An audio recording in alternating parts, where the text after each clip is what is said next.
મનુ મહારાજની 3 કન્યાઓ આપૂતિ, દેવહૂતિ, પ્રસૂતિનો વંશ વર્ણન કર્યો. મનુ મહારાજના ત્યાં 2 બાળક થયા હતા, પ્રિયવ્રત અને ઉત્તાનપાદ. પ્રિયવ્રત રાજાના વંશની કથા 5મ સ્કંધમાં આવે છે. ઉત્તાનપાદ રાજાના વંશની કથા 4થ સ્કંધમાં આવે. ઉત્તાનપાદ મહારાજના ઘેર 2 રાણીઓ છે, સુનીતિ અને સુરુચિ. સુનીતિમાં ઘણા સદગુણ છે, પણ સુનીતિમાં સૌંદર્યનો અંશ ઓછો છે. સુરુચિમાં ખાસ કોઈ સદગુણ તો નથી, સૌંદર્ય છે. રાજાનું મન સુરુચિમાં ફસાયું છે. રાજાને સુરુચિ બહુ પ્યારી લાગે છે, સુનીતિ અળખામણી લાગે. ચામડીનો મોહ થાય.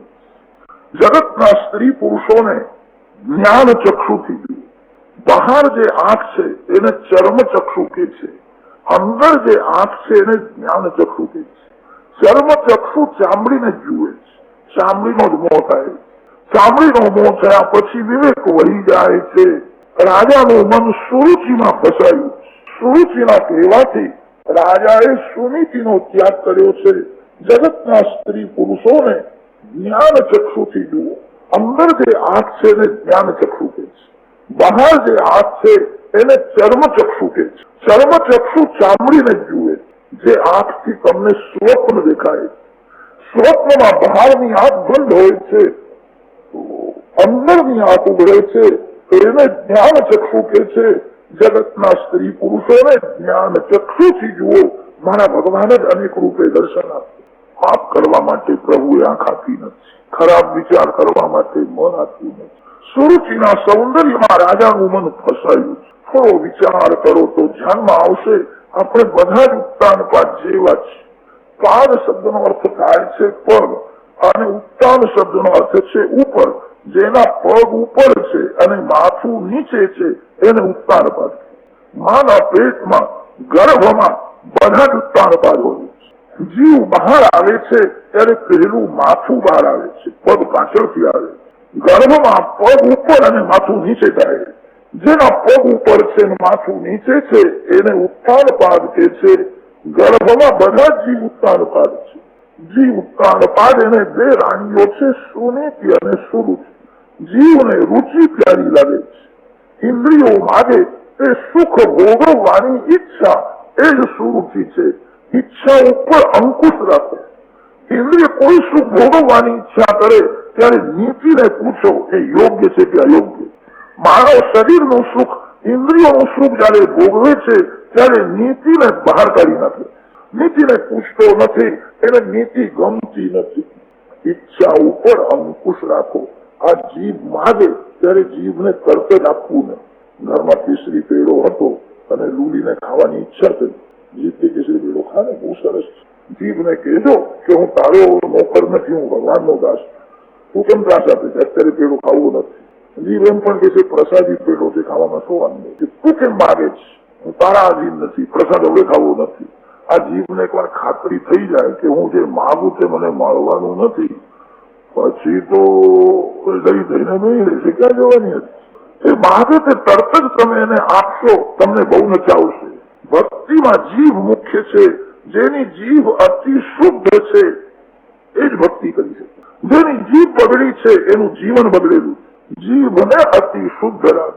રાજાને રુચિ પ્યારી લાગે છે. નીતિને ઘરમાંથી કાઢી મૂકી. સુરુચિના આધીન રાજા થયા છે. સુરુચિના કહેવાથી સુનીતિને કાઢી મૂકી છે. સુનીતિનો કોઈ અપરાધ નથી. સુનીતિ રાજમહેલના ભાગે છે અને રાજા ઉત્તાનપાદ સુરુચિ સાથે રાજમહેલમાં રહે. સુનીતિને જે દીકરો થયો એનું નામ ધ્રુવ છે અને સુરુચિના ઘેર જે બાળક હતો એનું નામ ઉત્તમ છે. ઇન્દ્રિય અને વિષયનો સંબંધ થયા પછી 2-4 મિનિટ જે સુખનો ભાસ થાય છે એને વિષયાનંદ કે છે. ઉત્તમ એ વિષયાનંદ. લોકો કહે છે બરફી બહુ સરસ. બરફી તમને કેટલો સમય સરસ લાગે? બરફી દવામાં હોય ત્યારે સરસ લાગતી નથી. બરફી પેટમાં ગયા પછી સરસ લાગતી નથી. બરફીને જીભ ઉપર રાખો, એ ગળામાંથી નીચે ઉતરે ત્યારે 2-3 મિનિટ બરફી બહુ સરસ લાગે. પેટમાં ગયા પછી વિષ્ટા છે. પેટમાં ગયા પછી બરફી સરસ લાગતી નથી. દવામાં હોય ત્યારે પણ સરસ લાગે નહીં. ઇન્દ્રિય અને વિષયનો સંબંધ થયા પછી 2-4 મિનિટ જે સુખનો ભાસ થાય એને વિષયાનંદ કહે છે.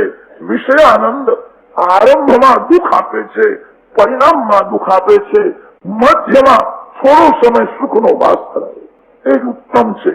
ઉત શબ્દનો અર્થ છે ઈશ્વર અને તમ શબ્દનો અર્થ છે અંધકાર. અંધકાર એ જ અજ્ઞાન છે. જન્માષ્ટમીનો ઉત્સવ ભગવાન પ્રગટ થાય ત્યારે ઉત્સવ થાય. ઉત શબ્દનો અર્થ છે ઈશ્વર. ઉત શબ્દના આગળ તમ શબ્દ રાખ્યો છે. તમ શબ્દનો અર્થ છે અંધકાર. અજ્ઞાન એ જ અંધકાર છે જે રુચિના આધીન છે, જે ઇન્દ્રિય સુખમાં ફસાયેલો છે.